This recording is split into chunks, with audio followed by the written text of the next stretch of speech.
Stream of consciousness about a bus coming down the road.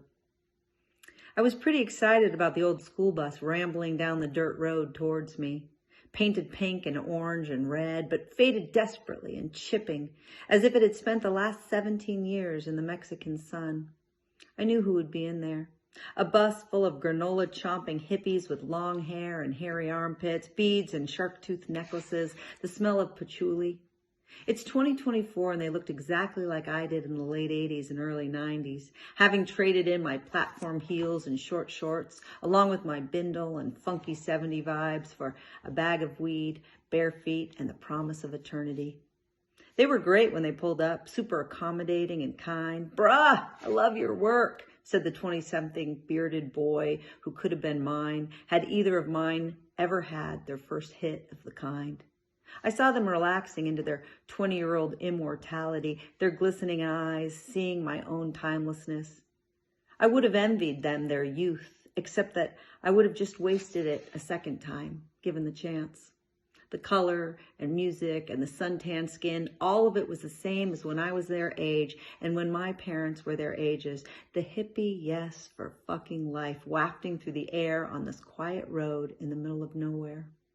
It didn't matter where or when we were, cut-off jeans, flowing skirts. They had it all, and I was standing there with my decades-long brushed hair and tailored jeans, having paid extra money for someone else to make them look distressed. The only judge on the bus was me, and I had to make an effort to drum up some criticism. Ghosts of past conversations coming from the mouth of people who likely never would have boarded this kind of bus in the first place. My old boss saying, "I don't know if you'll be able to write without having some angst." Me, a newly recovering alcoholic, afraid I'd lose my heart when I retired the booze. My old friend Jen, who was so academic in her presentation, all I could ever see were her brains and my own degrees dissolving into cocaine dust and broken promises. "All of her writing is about something missing," she had said, and I was offended. Something lost maybe, but not missing. As if we couldn't find the terrible ache of our losses everywhere we looked back then. But they were ghosts and disappeared, or were shooed away by my 20-something crunchy entourage of long-haired poets and dreamers. It was wild to see myself on the bus, hovering around in the back rows with a couple of the louder, more preoccupied or engaged riders.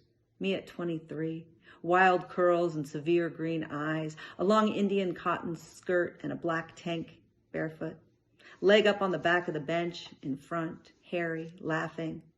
And then my little 6-year-old self, and 9, 13 even, all these little Dannies materializing like wooden Russian nesting dolls opened up to the world around them. My 23-year-old was having the time of her life, as usual, in either complete denial or complete acceptance of the cavernous wound inside that was always as inviting as it was lonely. Forgetting for the time the beautiful tragedies of being human, of having a heart and hurt and also wonder. All of it easily couched as the bottle gets passed around. My 6-year-old self was pissed, so determined, fiercely even, to take the world by the balls. She sat there red-faced and horrified that she would work so hard to keep the entire universe in place just so that I would take over at 13 and fuck it all up. Her little pixie cut and tiny arms folded in front of her chest in quiet disgust.